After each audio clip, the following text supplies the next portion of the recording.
ಯಾರೋ ಕರೆ ಮಾಡ್ತಾ ಇದ್ದಾರೆ, ನೋಡೋಣ. ಹಲೋ, ನಮಸ್ತೆ ಗುರುಜಿ. ನಮಸ್ತೆ, ಹೇಳಿಮ್ಮ.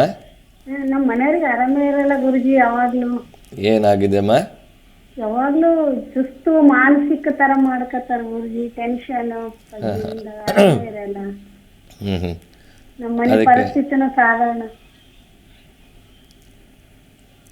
ನಿಮ್ಮ ಟಿವಿ ವಾಲ್ಯೂಮ್ನ ಸಂಪೂರ್ಣ ಮ್ಯೂಟ್ ಮಾಡಿಕೊಂಡು ಮಾತಾಡಿ ತಾಯಿ.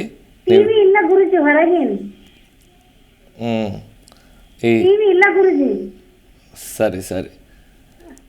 ಆರೋಗ್ಯನೇ ಸರಿಯಾಗಿರಲ್ಲ ಗುರುಜಿ. ನಮ್ಮ ಮನೆಯವರಿಗೆ, ನನಗ ಇಬ್ಬರಿಗೆ ಆರೋಗ್ಯನೇ ಸರಿಯಾಗಿರಲ್ಲ ಗುರುಜಿ. ಅದಕ್ಕೆ ನಿಮ್ಮೊಂದು ಉಪಕಾರ ಆಗಲಿ. ನಿಮ್ಮ ಮನೆ ದೇವ್ರು ಯಾರಮ್ಮ? ಬಸವಣ್ಣ ಗುರುಜಿ. ಸ್ವಾಮಿಗೆ ಪ್ರಾರ್ಥನೆ ಮಾಡ್ಕೊಳ್ಳಿ. ಮನೆಯಲ್ಲಿ ಒಂದು ದೀಪವನ್ನು ಹಚ್ಚಿಟ್ಟು ಬಸವಣ್ಣ ದೇವರಿಗೆ ಸೋಮವಾರಗಳಲ್ಲಿ ಮೊಸರನ್ನ ನೈವೇದ್ಯ ಮಾಡಿ ತಾಯಿ. ಮನೆಯಲ್ಲೇ ಮೊಸರನ್ನ ನೈವೇದ್ಯ ಮಾಡಿ ಅದನ್ನು ನೀವಿಬ್ಬರು ತಗೊಳ್ತಾ ಬನ್ನಿ. ಆರೋಗ್ಯ ಸಮಸ್ಯೆ ದೂರ ಆಗುತ್ತೆ, ಒಳ್ಳೆಯದಾಗತ್ತೆ ತಾಯಿ. ಒಳ್ಳೆಯದಾಗ್ಲಮ್ಮ. ಮತ್ತೊಂದು ಕರೆ ಬರ್ತಾ ಇದೆ, ನೋಡೋಣ. ಹಲೋ, ಹೇಳಿ. ಹಲೋ, ಹೇಳಿ ತಾಯಿ. ಗುರುಜಿ, ಅದೊಂದು ಮನೆಯಲ್ಲಿ ಗಲಾಟೆ ಆಗಿತ್ತು, ಗಂಡ ಹೆಂಡತಿಗೆ. ನಮಗೆ ಎಲ್ಲಿಂದ ಕರೆ ಮನೆಯವರು ಜಗಳ ಮಾಡ್ಕೊಂಡು 1 ತಿಂಗಳಾಯ್ತು ಹೋಗಿ. ರಾಮಚಂದ್ರ, ಎಲ್ಲಿಂದ ಕರೆ ಮಾಡ್ತಾ ಇರೋದಮ್ಮ ನೀವು? ಇಲ್ಲ, ಬೆಂಗಳೂರಿಂದಾನೆ ಗುರುಜಿ. ಎಲ್ಲಿ ಹೋಗಿದ್ದಾರೆ ಅಂತ ಗೊತ್ತಿಲ್ವಾ?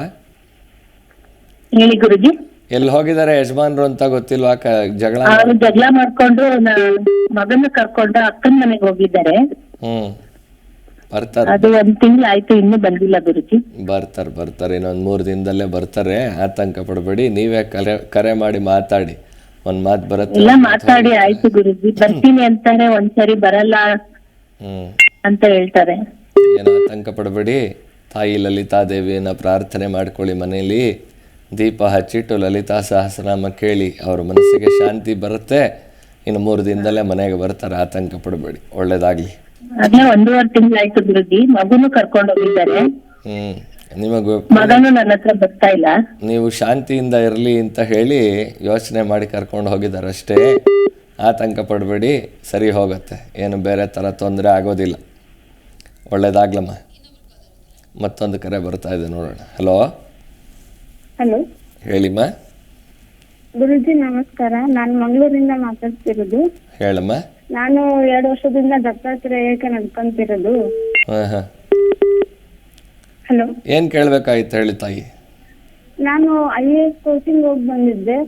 ಬಟ್ ಏನಂದ್ರೆ ಬೆಳಗ್ಗೆ ಎದ್ದು ಗುರು ಚರಿತ್ರೆ ಓದಿರ್ತೀನಿ, ಸ್ನಾನ ಎಲ್ಲ ಮುಗಿಸ್ಕೊಂಡು ಅದು ಲಾಸ್ಟ್ ಓದ್ತಾನೆ ನಿದ್ದೆ ಬಂದ್ಬಿಡ್ತೈತಿ. ಆಮೇಲೆ ಏನು ಓದಕ್ಕೆ ಆಗ್ತಿಲ್ಲ, ಓದಿದ್ದೇನು ನೆನಪಿಲ್ಲ. ಅಂದ್ರೆ ಒಂದು ಸಬ್ಜೆಕ್ಟ್ ಓದ್ಬೇಕಂದ್ರೆ ಟೈಮ್ ಬೇಕು, ಬೇಗ ಗ್ರಾಸ್ಪಿಂಗ್ ಪವರ್ ಇಲ್ಲ. ಏನ್ ಮಾಡ್ಬೇಕಂತ ಗೊತ್ತಾಗ್ತದೆ. ಏನು ಮಾಡಬೇಡ ತಾಯಿ. ಆಂಜನೇಯನಿಗೆ ಪ್ರಾರ್ಥನೆ ಮಾಡ್ಕೊಳ್ಳಿ. ಆಂಜನೇಯನ ಪ್ರಾರ್ಥನೆ ಮಾಡಿ ದಿನ ಒಂದೊಂದೇ ಅಧ್ಯಾಯ ಓದಿ. ಗುರು ಚರಿತ್ರೆ 1 ಅಧ್ಯಾಯ ಓದ್ಬಿಟ್ಟು ಪ್ರಾರ್ಥನೆ ಮಾಡ್ಕೊಳ್ಳಿ. ಗುರುಗಳ ಅನುಗ್ರಹ ಮಾಡ್ತಾರೆ, ಒಳ್ಳೇದಾಗತ್ತಮ್ಮ. ಇನ್ನು 1-2 ತಿಂಗಳು ನೆಗೆಟಿವ್ ಎನರ್ಜಿ ಬಹಳ ಸ್ವಲ್ಪ. ಏನು ನೆಗೆಟಿವ್, ಬರೀ ನೆಗೆಟಿವ್ ಥಿಂಕ್ ಆಗೋದು, ಬರೀ ಆಗದೆ ಹಂಗೆ ಆಗುತ್ತೆ. ಸಂಕಲ್ಪ ಮಾಡುವಾಗ ಗುರು ಚರಿತ್ರೆಯಲ್ಲಿ ಈ ರೀತಿ ನಕಾರಾತ್ಮಕವಾದ ಭಾವನೆಗಳನ್ನು ದೂರ ಮಾಡು ತಂದೆ ಅಂತಲೇ ಸಂಕಲ್ಪ ಮಾಡಿಕೊಂಡು ಪ್ರಾರ್ಥನೆ ಮಾಡಿ. ನಾನು ಪ್ರಾರ್ಥನೆ ಮಾಡ್ತೀನಿ. ಇನ್ಮೇಲೆ 1 ಅಧ್ಯಾಯ ಓದಕ್ಕೆ ಶುರು ಮಾಡಿ. ಖಂಡಿತ ಒಳ್ಳೇದಾಗತ್ತೆ. ಒಳ್ಳೇದಾಗಲಿ. ಜಿ ಕನ್ನಡ ನ್ಯೂಸ್ ಈಗ ನಿಮ್ಮ ಮನೆಯಲ್ಲೇ ನೋಡಿ. ಎಲ್ಲ ಕೇಬಲ್ಗಳಲ್ಲಿ ಈಗ ಲಭ್ಯ.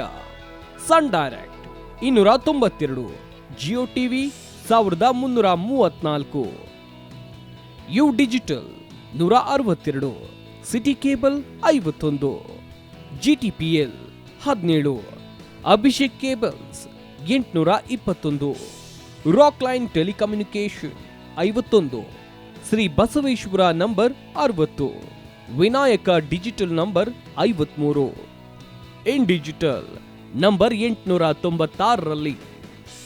ನಿಮ್ಮಿಸ್ತದ ಜಿ ಕನ್ನಡ ನ್ಯೂಸ್ ನೋಡಿ ಆನಂದಿಸಿ.